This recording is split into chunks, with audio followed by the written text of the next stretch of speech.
Too often you feel like you don't fit in. Big crowds, loud noises are far too overwhelming. You're even highly sensitive to pain. And you crave time alone to recharge your battery. Like us, you're a fit mess. But as it turns out, you're also an empath, as we'll learn a lot more about with our guest, Dr. Judith Orloff, in this edition of The Fit Mess. This is A Fit Mess with Zach and Jeremy. We keep learning about ourselves. We might want to stop doing that. Yeah, it's too much information. I don't know how to deal with it. Hi, I'm Jeremy, and that's Zach. What's up, everyone? This is The Fit Mess. Thank you for listening. Thank you for being there. Thank you for subscribing on whatever device you are using to hear this episode right now. On this episode, as we mentioned, we're going to speak with Dr. Judith Orloff. She is the author of the book, The Empath's Survival Guide, Life Strategies for Sensitive People, which I've sort of known for a short time that I'm a highly sensitive person. But Zach, this is new information for you. Apparently so. What? Okay, so let's start with this. You've read the book, and you've learned all sorts of new things about yourself. I wouldn't say I've learned new things about myself. I have learned that a lot of things make more sense. I've known that I've been sensitive for a while, but I never read anything that actually put it all together and said, you are an empath.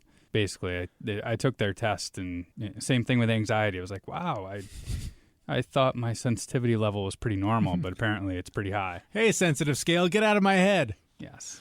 I discovered this phenomenon probably about 5 years ago when we were figuring out that my oldest daughter, who is 7, seemed sensitive. Some people described her as shy. There were a lot of words being thrown around.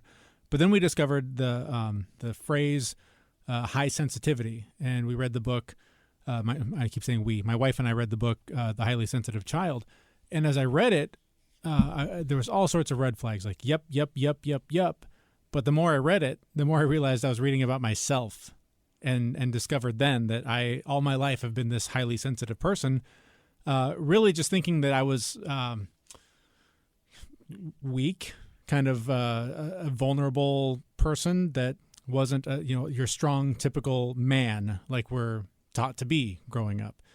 But I've learned, the more I've studied this for the sake of my daughter and for myself, that in a way it's kind of a superpower. And they used to say few people had the power, but as you're about to hear from our expert, it sounds like it's a growing number of people that experience this sort of spectrum of sensitivity to everything, feelings, sounds, pain, all these things that I always felt sort of ashamed of. I'm sort of having to relearn as a tool to navigate life.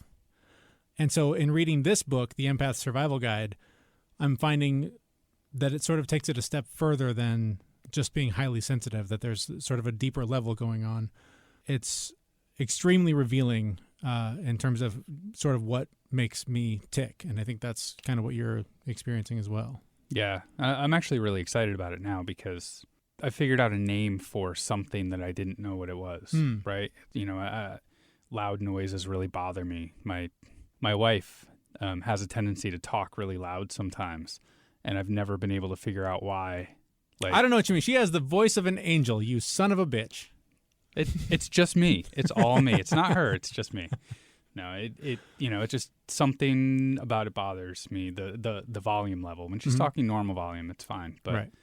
Really loud noises just tend to bother me really badly. And there was a lot in there that I was like, hey, that's me. Hey, that's me. Yep. Hey, that's me. But what was cool was, and this is what you can do about it, and it doesn't have to continue to bother me. Yes. And it'll be there. I'm learning new ways to manage it. And I'm actually going through the book a second time. It was that inspiring. And that is what we hope you will take away from this conversation with Dr. Judith Orloff is that there are tools, there are strategies you can use to deal with this if this is something that you struggle with. Or maybe you know someone who does and you think that they might benefit from this. So we had the opportunity to speak with Dr. Judith Orloff. Again, the book is The Empath's Survival Guide, Life Strategies for Sensitive People. And by the way, you can buy a copy of that on our website, thefitmess.com.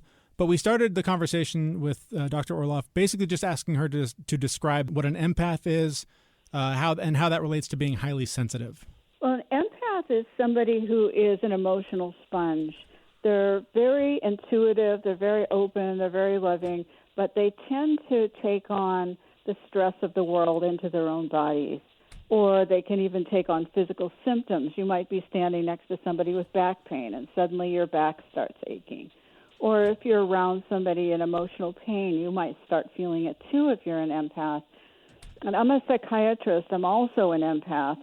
The reason that I wrote the Empath Survival Guide was to give empaths tools how to be intuitive, be open, be vulnerable, care about other people, but don't take on their stuff. It's a key lesson that you have to learn if you want to survive and thrive as an empath. How many people deal with this? Well, the old figure was 20% of the general population, but my feeling is it's much more. When I went around on book tour and people in the audience, it's just that there are more and more people becoming aware and being educated about being an empath. And plus, the intense stress in the world is bringing it out in people who never even realized they had empathic tendencies. And so they're kind of being stripped bare of their defenses. So I can hear a listener, in the future hearing this and going, well, this is just people getting too soft. They need to toughen up. The world's gotten a little too easy on everybody. That couldn't be further from the truth, correct? Well, empaths are tough. Once you learn the techniques that I talk about in the book, such as meditation, grounding, setting firm boundaries with people, saying no, not being a doormat, being able to assert your needs, that makes you a strong, powerful person. And once you're able to do that, you can protect your own sensitivities. So no, it's not at all about being soft. It's about a new paradigm of being sensitive and strong. So that's really attractive to me and people. After reading your book, I realized, I was high on the empathetic scale and didn't really realize it. And hearing you talk about, men who they're highly sensitive, but they've learned over the years to just squash that part of their lives because it's taboo for men to be sensitive. I think one of the things that I found is that I forgot what my emotions really were. I don't know how to recognize my emotions. I mean, I've learned how to recognize them, but how would one go about remembering or relearning what their emotions are like? Well, first of all, I work with many men who have to be de-traumatized from their childhood experiences because it is really brutal growing up as a sensitive boy. If you're a sensitive boy, you are very open to creativity, you love nature, you connect to people, you have good relationships, but you don't want to do video games. You don't want to go to football stadiums. No, you don't want to go to the mall with your friends. It just isn't part of the sensibility of a sensitive man. And so sensitive boys often get bullied, and their parents need to advocate for them. They have to have a zero bully tolerance, and the people have to be educated in terms of teachers about how to support sensitive children. So first, if you're a man and you're listening and you're going, I'm remembering times when I was younger and I was so sensitive and it got slapped out of me, or it got, just battered down, the message that you can't be a real man unless you're, macho and tough. If I show sensitivity, it means I'm weak. And that's the old paradigm of a man. I don't know very many women who are attracted to men like that anymore, but I'm sure there's lots of them. But women, or partners of any kind, they want connection. And empaths make such incredible partners, and they're not afraid of emotions, and they can talk with you. And women really feel seen and, contained and nurtured around sensitive men. You mentioned what it's like growing up as a boy that's sensitive. I have a daughter who's 7, and she's definitely runs on the high sensitive end of things, if not full-blown empath. And I sort of struggle because I want to raise her to be a strong, powerful woman. Yeah. And so I find myself sort of doing what I wish my parents had done more with me in pushing her. One example is that she has this really, to me, bizarre sort of fear of movies.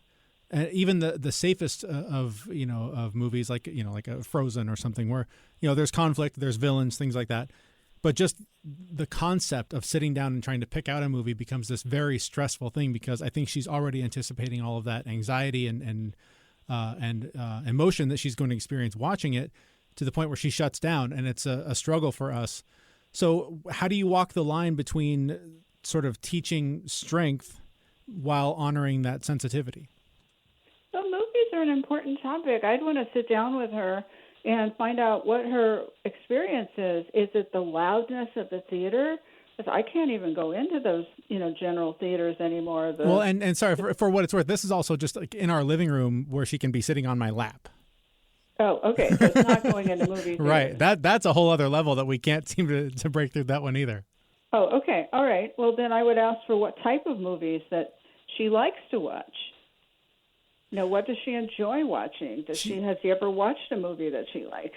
What kind doesn't she like? I would suspect action adventure films, anything with, loud noises and bright lights and, or horror films. The thing is with sensitive people, you've got to, and children, you've got to really get into their heads. You really got to find out where they're coming from, the details of, what she's reacting to. You'll find out something from that.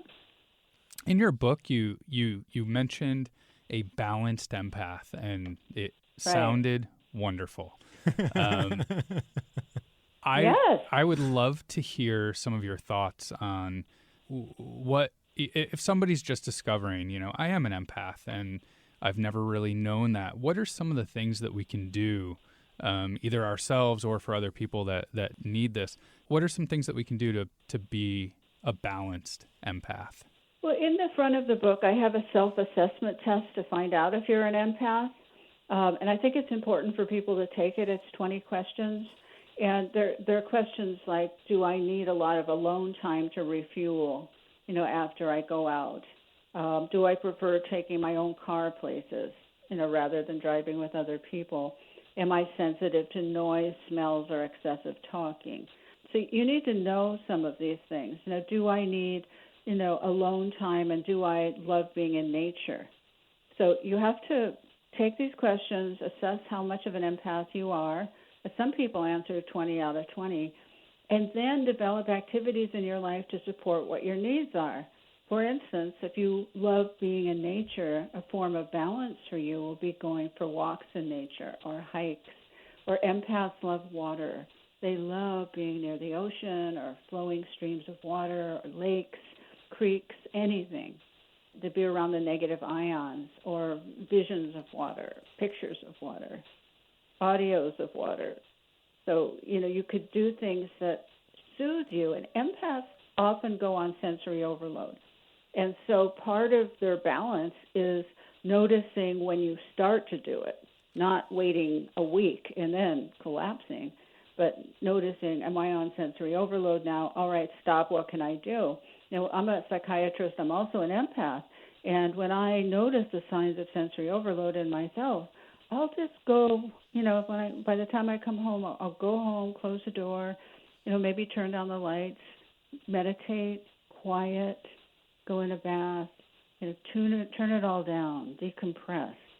I'm not going to continue to have discussions with people or get on the phone or watch something stimulating. I'm going to de-stimulate myself.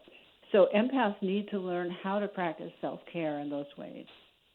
It's interesting you say that now. For me, just 2 days ago, I was sort of at a breaking point where, for whatever reason, just things going on in my life, I was definitely overstimulated and sort of lost my temper at home, and just not a good night. And that sort of carried with me through most of yesterday. And then last night, part of the stimulation is everyone in my family is sick, and trying to manage all of that, and just normal life is chaotic enough. So last night, basically, everybody had passed out pretty early, and I had all this time to myself. And even though I struggled with finally falling asleep, when I woke up this morning, I could tell that time alone just recharged that battery. And so it's hard sometimes, I think, for people to predict that they're at that breaking point and knowing to ask for help or to ask for space. But that is definitely a powerful thing for me, that I know I definitely need that time to myself, and that's hard to do when you have a family and the normal demands of everyday life. It is, but one thing that I have, and I suggest for my patients, is to get a keep out sign on your door. Oh, I'm buying one today.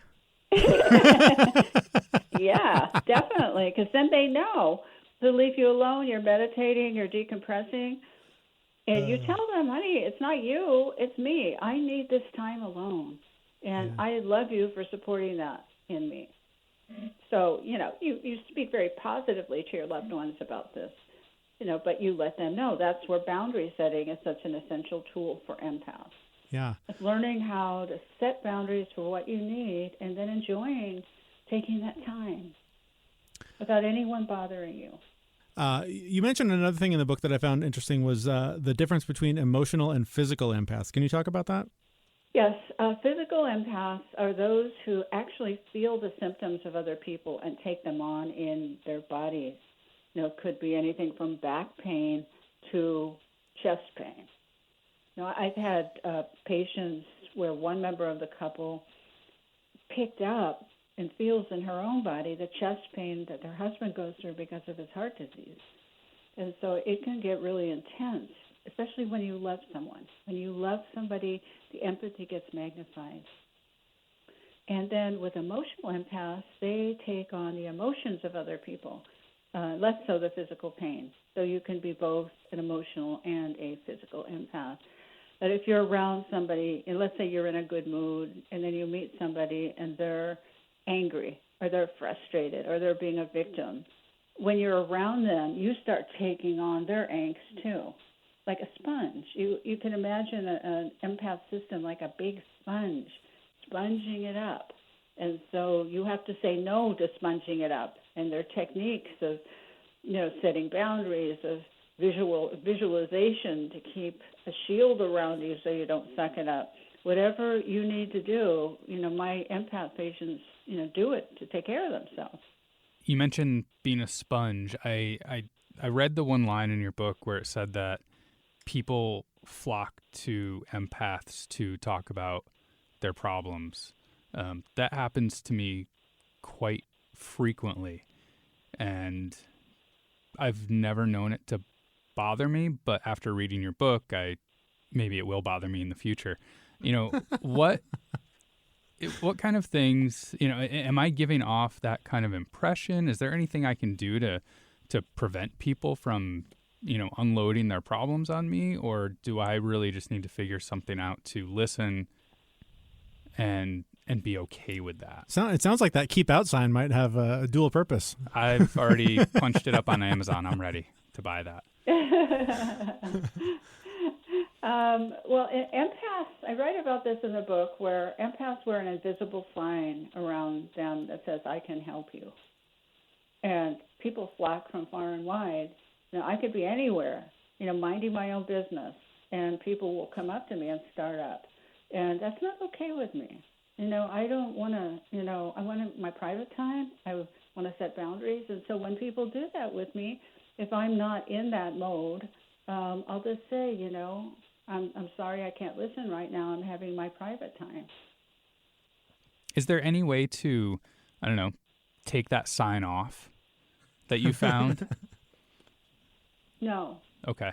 Not really. You're just cursed, have Zach. to learn how to set boundaries, though. And if you have reluctance because you're a people pleaser, as many empaths are, you've got to deal with that people pleasing. You've got to take care of your own needs. And if you put people before you all the time, that's something for you to look at. Sure.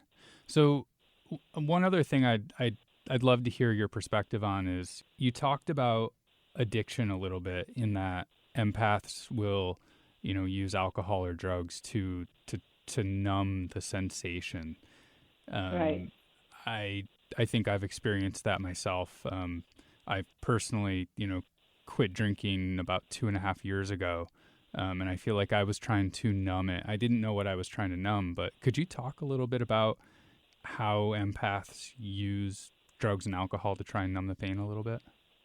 Yeah, there's a whole chapter in the Empath Survival Guide on empaths and alcohol or other substances or sex or food. It can be any kind of addiction. But oftentimes empaths, because they're so overwhelmed by the world, and they have so much stimulation coming in, or they're so much of themselves are people pleasers. They don't know how to stop that or block it off. And so they turn to drugs and alcohol, food, sex, or shopping. Any kind of addictive behavior numbs that tendency of feeling overwhelmed. And it's not a healthy way to numb it, but many people go into recovery from drugs and alcohol who are recovering empaths as well. And I treat a lot of those people in my practice. I also have a Facebook empath support community with nearly 13,000 empaths, and many of them have gone through the drug and alcohol experience, and part of their recovery has been learning how to take care of themselves better as empaths so they don't drink and use over getting overwhelmed. So if somebody was listening to this and they realized maybe I am an empath and I perhaps am using drugs and alcohol to numb these sensations, what are a couple of things that they could do to get help?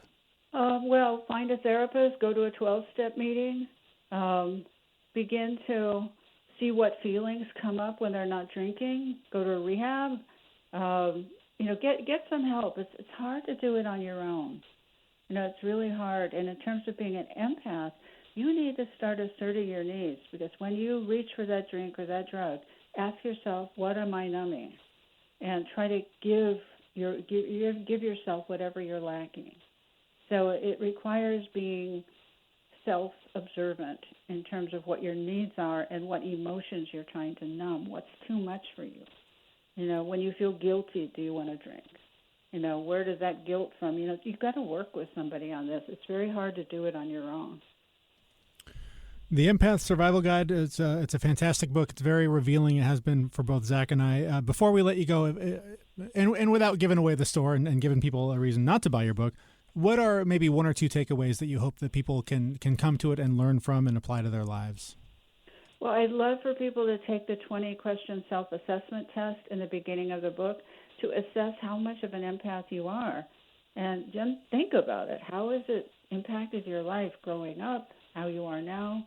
And then focus on whatever self-care techniques where you can take better care of yourself and come into your own power and your own strength and learn how to say no. No is a complete sentence. All right, again, our thanks to Dr. Judith Orloff. Again, the book is The Empath's Survival Guide. You can get that book through a link on our website, thefitmess.com.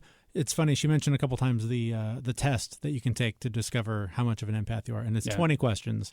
I didn't write down my answers, but I was doing like a finger count while I was listening to the audiobook. I think I scored 17 out of 20. Nice. I'm right about the same myself. Yeah, it's in that same window. So yeah, it's weird to learn that about yourself, to learn anything about yourself.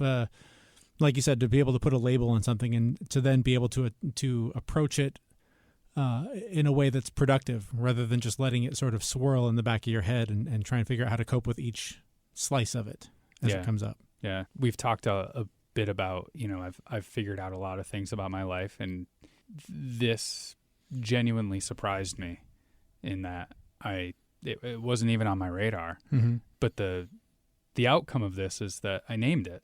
Mm-hmm. I've got another definition for what's troubling me, and I've got solutions, potential solutions that I can put in place.